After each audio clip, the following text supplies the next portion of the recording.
ನಮಸ್ಕಾರದಲ್ಲಿ ಬಂದವರೇ, ನಾನು ದರಖಾಸ್ತು ಪಡಿಗೆ ಸಂಬಂಧಪಟ್ಟಂತೆ ತಿಳಿಸ್ಕೊಡ್ತಾ ಇದ್ದೆ. ಯಾವುದೇ ಜಮೀನು ಮಂಜೂರಾತಿ ಆದ ನಂತರ ಸಂಬಂಧಪಟ್ಟಂತ ಕಡತವನ್ನ ಭೂಮಾಪನ ಇಲಾಖೆಗೆ ಕಳಿಸಿ ಅಲ್ಲಿ ದುರಸ್ತಿ ಕಾರ್ಯ ಕೈಗೊಳ್ಳಲಾಗ್ತಾ ಇತ್ತು. ಕೆಲವು ಸಂದರ್ಭಗಳಲ್ಲಿ ದಾಖಲೆಗಳ ಕೊರತೆಯಿಂದಾಗಿ ಹಾಗೂ ಮಾಹಿತಿಗಳ ಕೊರತೆಯಿಂದಾಗಿ ಅಳತೆ ಆಗದೆ ಸಂಬಂಧಪಟ್ಟಂತ ಕಡತ ತಹಸೀಲ್ದಾರ್ ಕಚೇರಿಗೆ ಬರ್ತಾ ಇತ್ತು. ಇದರಿಂದ ದಿನೇ ದಿನೇ ಕಡತಗಳ ಸಂಖ್ಯೆ ಜಾಸ್ತಿ ಆಯಿತು. ಇದಕ್ಕಾಗಿ ಸರ್ಕಾರ ವಿಶೇಷ ಆಂದೋಲನ ಮಾಡಿತು. ಆಂದೋಲನದ ಪ್ರಕಾರ ನಮೂನೆ 1ರಿಂದ 10 ಭರ್ತಿ ಮಾಡಿ ಅಳತೆ ಕಾರ್ಯ ಪೂರೈಸಬೇಕಾಗಿತ್ತು. ಆದಾಗ್ಯೂ ಸಹ ಕೆಲವು ಸಂದರ್ಭಗಳಲ್ಲಿ ಒಂದು ಕಡತದಲ್ಲಿ 20 ಜನ ಇತ್ತು ಅಂತಂದ್ರೆ 2 ಬ್ಲಾಕ್ಗಳಲ್ಲಿ ಅಳತೆ ಅಪೂರ್ಣ ಆಯಿತು ಅಂತಂದ್ರೆ ಇನ್ನು 18 ಜನರಿಗೆ ತೊಂದರೆ ಆಗ್ತಾ ಇತ್ತು.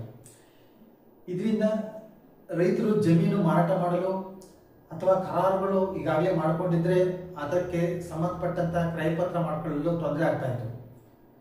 ಇದರಿಂದ ವಿವಿಧ ಸಂಘಟನೆಗಳು ಸರ್ಕಾರಕ್ಕೆ ಮನವಿಯನ್ನು ಸಲ್ಲಿಸಿದ್ದು, ಇದನ್ನು ಗಂಭೀರವಾಗಿ ಪರಿಗಣಿಸಿದ ಸರ್ಕಾರ ಏಕ ವ್ಯಕ್ತಿ ಪೋಡಿ ಮಾಡಲಿಕ್ಕೆ ಕಂದಾಯ ಇಲಾಖೆ 283 ಭೂದಾಸ 2010 ದಿನಾಂಕ 23/11/2010 ಆದೇಶ ಮಾಡುತ್ತೆ.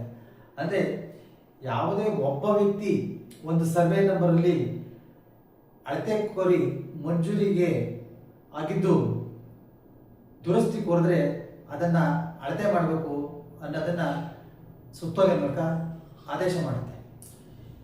ಈ ಸಂದರ್ಭದಲ್ಲೂ ಸಹ ನಮೂನೆ 1, 5 ಮತ್ತು 6, 10 ಭರ್ತಿ ಮಾಡುವುದು ಕಡ್ಡಾಯ ಆಗಿತ್ತು.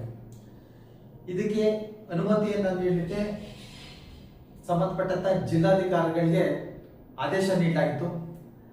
ಜಿಲ್ಲಾಧಿಕಾರಿಗಳು ಒತ್ತಡದ ಕೆಲಸದ ಮಧ್ಯೆ ಕಡತಗಳನ್ನ ವಿಲೆ ಮಾಡಲಿಕ್ಕೆ ತುಂಬಾ ವಿಳಂಬ ಆಗ್ತಾ ಇತ್ತು. ಇದನ್ನ ಸಹ ಸರ್ಕಾರ ಗಂಭೀರವಾಗಿ ಪರಿಗಣಿಸಿ ಸಂಬಂಧಪಟ್ಟಂತ ಅಧಿಕಾರವನ್ನ ತಹಸೀಲ್ದಾರ್ ಅವರಿಗೆ 2016ರಲ್ಲಿ ಪ್ರತ್ಯೋಜನೆ ಮಾಡಲಾಯಿತು. ಏಕ ವ್ಯಕ್ತಿ ಪ್ರಕರಣಗಳಲ್ಲಿ ಹೆಚ್ಚಾಯಿತು.